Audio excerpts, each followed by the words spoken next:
ಮುದುಕಿಗೆ ಅಷ್ಟು ಛಲವಿರುವಾಗ ಮೂರು ಲೋಕವನ್ನ ಗೆದ್ದಂತ ಸುಮ್ಮನಿಗೆಷ್ಟು ಛಲವಿರಬೇಕು ನಿಮ್ಮ ಛಲದ ಪರಿಣಾಮ ಏನು ಮಾಡಿದ್ರಿ? ಅದಕ್ಕಾಗಿ ಆಕೆಯನ್ನು ಕರೆತರದಕ್ಕಾಗಿ ದೋಮ್ರಲ ಜನ್ಮಗೊಳಿಸಿಕೊಂಡಿದ್ದೇನೆ.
ಸಾಮಾನ್ಯ ಹೆಣ್ಣಪ್ಪಳು ಸವಾಲನ್ನು ಎಸರ್ತಾಳಿದ್ದರೆ ಈ ರೀತಿಯ ಛಲ ಯಾವತ್ತೂ ನಿಮಗೆ ಬೇಕು ಬೇಕಲ್ವೇ? ಆಕೆಯನ್ನು ವರಿಸಿಯೇ ಸಿದ್ಧ ಎಂಬ ಕಾರಣಕ್ಕೆ ಬೇಕಾಗಿ ಬರುವಂತೆ ಬೇಕಾಗಿ ಧೂಮ್ರೋಕ್ಷಣೆ ಕಳಿಸಿಬಿಟ್ಟಿದ್ದೇನೆ. ಏನಾಗಿ ಹೋಯ್ತು ಪ್ರಭು?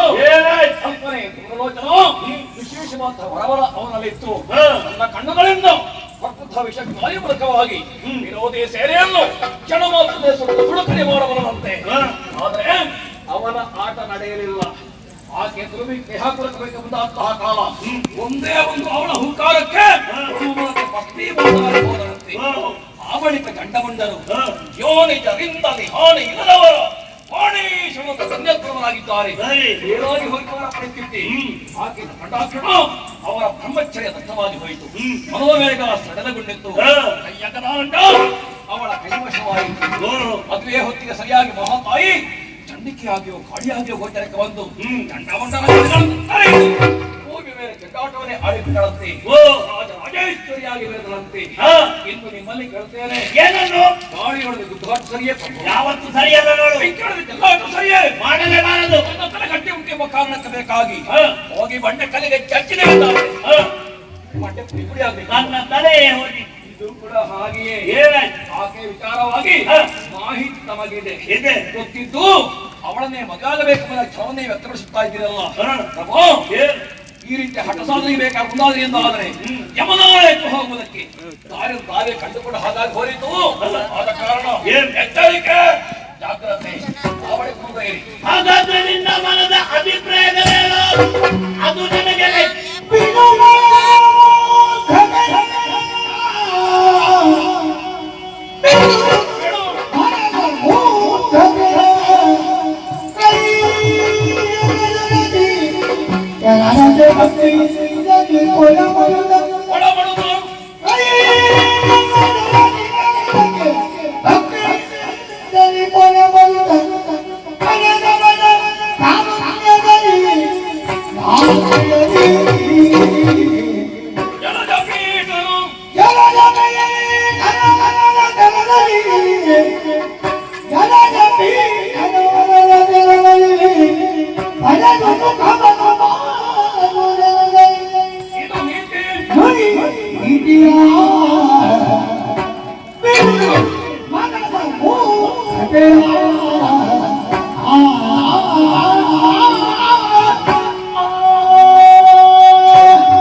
ನಿಮ್ಮ ಒತ್ತಿನಲ್ಲೇ ಇರುವುದಕ್ಕೆ ಅಧಿಕಾರವಿದೆ. ಸಾಧ್ಯವಿಲ್ಲ. ರಕ್ತಬೀಜಾಸುರ ಮಾತುಗಳು ಯಾಕೆ? ನನ್ನ ತಂಗಿ ಮಗ ನನ್ನ ಅಲಿಯ.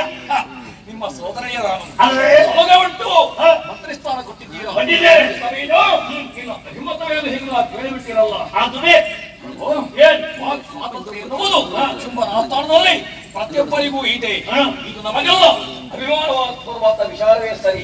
ಕೇಳುವಂತ ವಿಚಾರದಿಂದ ಆದ್ರೆ ಅದಕ್ಕೆ ಹಣೆಯದ ಮಿತಿಯಿಲ್ಲವಂತೆ. 5ರ ಹಣೆಯ ಬಾಲಕವನ್ನು ಹೇಳಿದ್ರು ಕೂಡ ಅದನ್ನು ಕೇಳಲೇಬೇಕು. ಮದುವೆಯಾಗುವುದಕ್ಕೂ ಪ್ರಾಯದ ಮಿತಿ ಮುಂದಾಗಿಬಿಟ್ಟಲ್ಲ. ಆ ಕಾಲಕ್ಕೆ ನಿಮಗೆ ಮದುವೆ ಬೇಕಾಗ್ಲಿಲ್ಲ, ಹೆಣ್ಣು ಬೇಕಾಗ್ಲಿಲ್ಲ, ಹೆಣ್ಣಿನ ಚಿತ್ತ ಬೇಕಾಗ್ಲಿಲ್ಲ. ಉತ್ತಾರವೇ ಪರಮಲಕ್ಷ್ಯ ಎಂಬ ಕಾರಣಕ್ಕೆ ಬೇಕಾಗಿ ಕಾರಣವನ್ನು ಸೇರಿ ಕುರಿತಾಗಿ ತಪಸ್ಸನ್ನು ತಿಳಿಸಬೇಕಾದವರು ಈಗ ಬಯಸಿ ಈ ವಯಸ್ಸಿನಲ್ಲಿ ನನಗೆ ಹೆಣ್ಣು ಬೇಕು, ಹೆಣ್ಣು ಸಿಕ್ಕಾಳು ಹೇಗೆಂಬುದಾಗಿ ಯೋಚನೆ ಮಾಡ್ತಾ ಇದ್ದೀರಲ್ಲ. ಹೆಣ್ಣು ಬರೇ ಪ್ರಮೆಯರಿಗೆ ಮತ್ತೇನು ಹೇಳಿ ಯಾಕೆ ಮಠ ಮಧ್ಯಾಹ್ನದ ವೇಳೆ ಕಣ್ಣಿಗೆ ಕಾಣಿಸುವುದೇ ಅದನ್ನು ಹೇಳಬೇಕು, ಸವಾರಿ ಮಾಡಬೇಕು ಹೀಗೆಂಬುದಾಗಿ ಅದರ ಹಿಂದೆ ಹೋದೆಯಿಂದಾದರೆ ಲಭಿಸುವುದಕ್ಕೆ ಸಾಧ್ಯವೇ? ಬದಲಾಗಿ ಅವರ ಪ್ರಭಾತಕ್ಕೆ ಬಿದ್ದು ಶರೀರ ನುಚ್ಚುನೂರಾಗಿ ಹೋರಿತ್ತು. ಇದು ಕೂಡ ಹಾಗೆ ಯಾವ ಶಕ್ತಿಯನ್ನು ಕಂಡಾಗ ಅಡಿಗರಿಗೆ ಆಶೀರ್ವಾದ ಪಡೆದು ಆಕೆನ ಕರೆದಂದು ಪೂಜಿಸಬೇಕು, ಕೃತಾರ್ಥ ಆಗಬೇಕಿತ್ತು. ಬದಲಾಗಿ ಅವಳು ನನ್ನ ಕಾಮನ ಸೊತ್ತು ಹೀಗೆ ವ್ಯಕ್ತ ಮಾಡ್ತಾ ಇದ್ದೀರಿ. ಇದು ಬರೇ ಪ್ರಮೇಯರಿಗೆ ಮತ್ತೇನು ಹೇಳಿ? ಯಾಕೆ ಈವರೆಗೆ ಉದ್ದಾರಿಸಬೇಕಾಗಿ ದುಡಿದರು ತಾವಾಗಿದ್ದೀರಿ.